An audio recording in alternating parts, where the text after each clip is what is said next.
Good morning, Strategerati. I am here at the Lochelle Creek in the Pine Barrens near where I live. And I wanted to talk to you today about personal gnosis.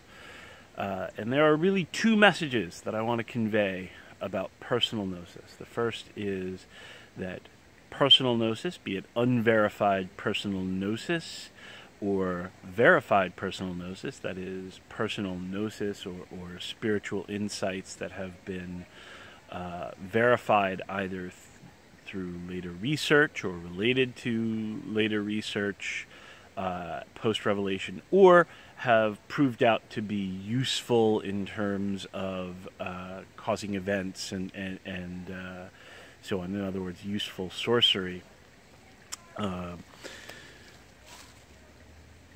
Personal gnosis should not be a dirty word.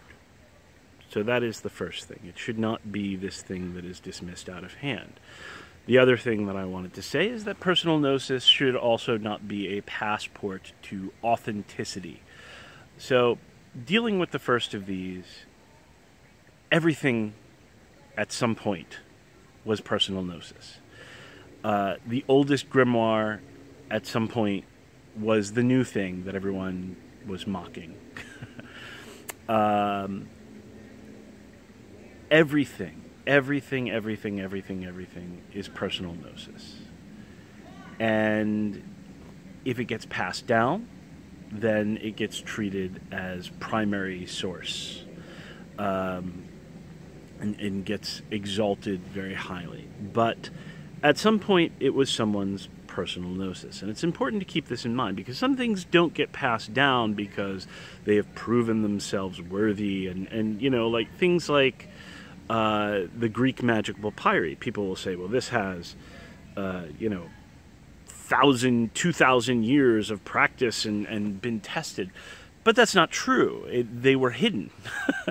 These were hidden papyri. No one had touched them until they were discovered, and then they were distributed. And even then, they were not exactly widely used in modern magic until fairly recently. And even then, the experiments have been sort of like, I think this is what they mean, and have not produced anything that's like super crazy better than everything else under the sun. It's just older. So the idea that personal gnosis is something that should be shunned is an idea that people have when they've got a hard-on for whatever period in the past they glorify. Could be the Renaissance grimoires, could be 2nd century Mediterranean, could be 1920s Southern United States. Whatever it is that makes people get all kind of excited, that's not really it.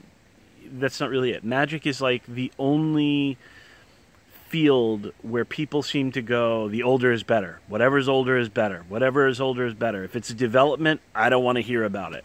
If Hecate 3 forms is a Roman development, no, we have to reject it. We have to go back further. Go back further. Everything that's a development that shows the spirits and the tradition as a living thing gets rejected out of hand for something that goes back to whatever era it is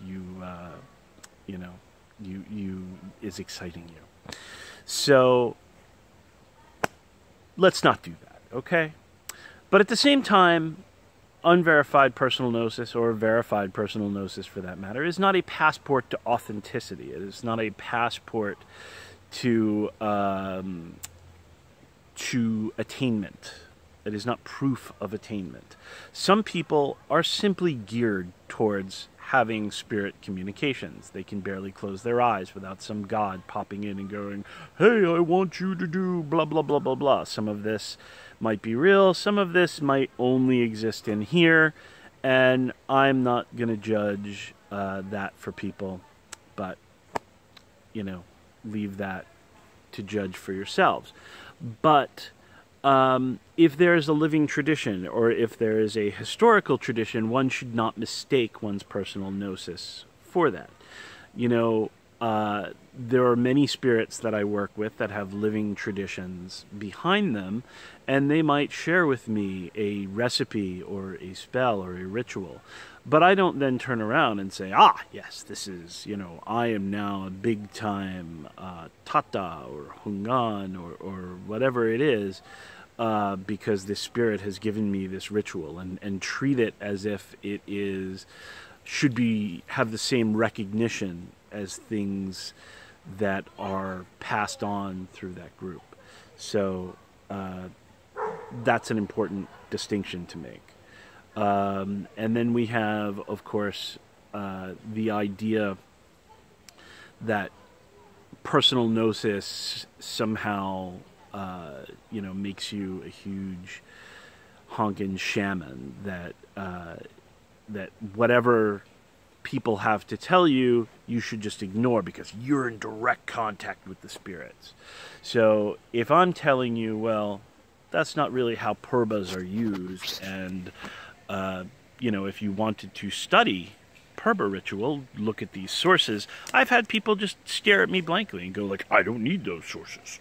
I have my purba telling me what to do with it, and here's what I do. I threw it in the air, and I catch it on my hand, and I juggle 4 of them, and then I put them all on the ground, in whatever kind of, you know, stuff that they come up with. And it's the idea that I don't need to know anything, because the spirits are telling me, and the spirits are the ultimate authority. Well, let me tell you something. The spirits are not the ultimate authority. First of all, even the best of us, the spirits speak to us through the agency of our own minds. We might be able to hear them with our ears sometimes, and every now and then they'll tell us something that we just fresh out do not know at all. They'll give us fresh information, not based on anything in our heads, but such things are rare. Otherwise, we would have, you know, spirits in universities teaching string theory and stuff like that. So let's walk the middle path in strategic sorcery when it comes to personal gnosis. Let's not treat it as if it is the end-all, be-all, ultimate authority on whatever it is, and you can just claim to win any discussion and ultimate authority because the spirits told me, therefore it's the case, it's the tradition, it's true, and I am, you know, Archmage X.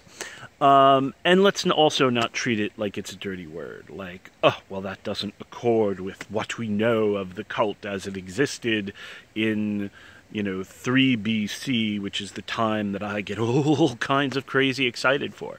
So let's avoid these two and just, you know, treat it for what it is. Information to be evaluated and used and tested and worked with. So that's it. Have a great day, everybody. I'll talk to you soon.